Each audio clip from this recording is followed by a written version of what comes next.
రామ్నాథ్ గారు దీని మీద కామెంట్ చేయండి. ఏమిటి బీజేపీ ఎత్తుగడ, మరి విజయసాయి రెడ్డి గారి మాటలు, వీటన్నిటి మీద మీకేమనిపించింది? రింగ్ అయ్యారు విజయసాయి రెడ్డి గారు. ఆ మధ్య తర్వాత జగన్మోహన్ రెడ్డి గారిని, వైఎస్ఆర్ కాంగ్రెస్ పార్టీని, వైసీపీలోని కీలక నేతల్ని కూడా టార్గెట్ చేస్తూ మాట్లాడారు. ఇదంతా ఒక గేమ్ ప్రకారమే నడిచింది. కొల్యూడ్ అయ్యారు విజయసాయి రెడ్డి అన్నదైతే చాలా స్పష్టంగా అర్థమవుతోంది కొమ్మినేని గారు.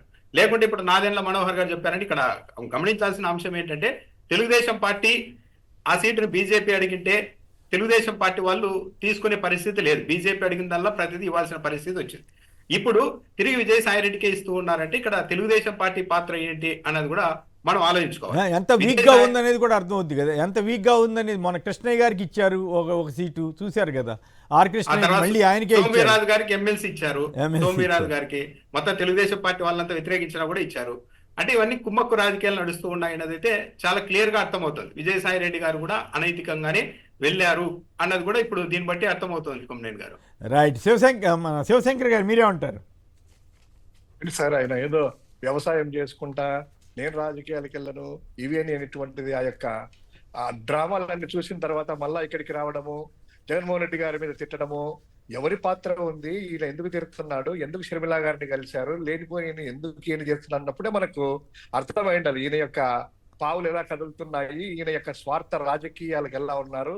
మళ్ళా చెప్పేదో ట్వీట్లు వేసేసి నేను నిజాయితీ పరుడిని, నేను ఇలా చేయలేదు అలా చేయలేనటువంటి ఆయన యొక్క మనస్తత్వం ఎలాంటిదో దగ్గరగా చూస్తున్న మాకు తెలుసు. అదే విధంగా ఆయన మాటలకి ఈ యొక్క చేతలకి పొందన లేకుండా ట్వీట్లు కూడాను కింద ఒక ట్విట్టర్ ట్వీట్ పెడితే కిందంతా కూడా నెటిజన్స్ అడుగుతా ఉన్నారు, ఏం తాత వ్యవసాయం చేసుకుంటున్నావు కదా తాత, ఎందుకు తాత ఎన్ని మళ్ళా రాజకీయాలు మాట్లాడుతున్నావు, ఇదంతా ఎందుకున్నావు అంటే ఆయన గురించి సమాధానం రాలేదు. ఒకటి అనైతికంగా ఆయన ఏ రోజు అయితే 3.5 సంవత్సరం వైఎస్ఆర్ కాంగ్రెస్ పార్టీ నుంచి అంత ఇంపార్టెంట్ ఇచ్చేసేసి రాజ్యసభ సభ్యత్వం రెండోసారి ఉపయోగించి ఆ సభ్యత్వాన్ని కూడాను వదులుకుంటున్నాడు, ఎవరి ప్రతిపక్షాలకు మేలు చేస్తున్నాడు, ఆ సీటు వాళ్ళకి వెళ్తుంది అనేటువంటిది క్లియర్ కట్ గా ప్రతి కార్యకర్త కానీ ప్రతి రాజకీయ అవగాహన వాళ్ళందరికీ తెలుసు ఎవరి ట్రాప్ లో ఎవరు ఉన్నారు, ఆయన చేసేటువంటి అనైతిక పనులు ఎలా ఉన్నాయి అనేటువంటిది అది ఒక్క ఉదాహరణ చాలు. ఆయన పోయినంత మాత్రం వైఎస్ఆర్ కాంగ్రెస్ పార్టీకి ఏమాత్రం నష్టం లేదు. ఆయన పార్టీని ఏ విధంగా వాడుతున్నారో అందరికీ ప్రజలకు తెలుసు, ఆయనకి తెలుసు.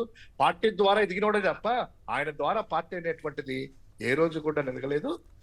క్లియర్ కట్ గా ఉంటే బాగుండేది అనేటువంటిది కార్యకర్తలుగా మేము కూడా కోరుకున్నాము. కానీ ఇంత అనైతికత, ఇంత స్వార్థ ఆలోచనలు ఉన్నాయి అనేటువంటిది రోజులు గడిచే కొద్ది తెలుస్తా ఉంది.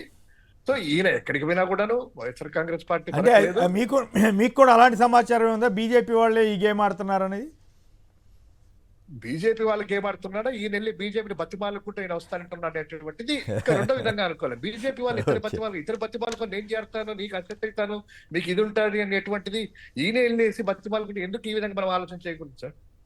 బీజేపీ వాళ్ళు బతిమాలకు ఈయన వెళ్ళి బతిమాలకు నేను వస్తాను ఒక సీటు తీసుకొని వస్తానంటే సరేలే ఒక సీటు మనకు వచ్చింది కదా అనేటువంటిది వాళ్ళు కూడా మంచిదే కదా, అంతే కదా. బీజేపీ వాళ్ళకు కూడాను ఒక నెంబర్ ఒకటి పెరుగుతుంది కదా అని వాళ్ళ ఆలోచన. సరే రానిలేండి, రాజ్యసభలో కొంచెం ఏదైనా క్లిష్ట పరిస్థితులు ఉన్నా కూడా 2-3 స్టేట్స్ పోయినా కూడా ఇంకా 3.5 సంవత్సరం ఉంది కదా, ఒక మెంబర్ వచ్చి ఆడైతే బెటరే కదా అని చెప్పి ఈయన వెళ్ళి బతిమాలుకొని ప్లాన్ లో భాగంగా రిజైన్ చేశాడేమో మా దగ్గర. రైట్.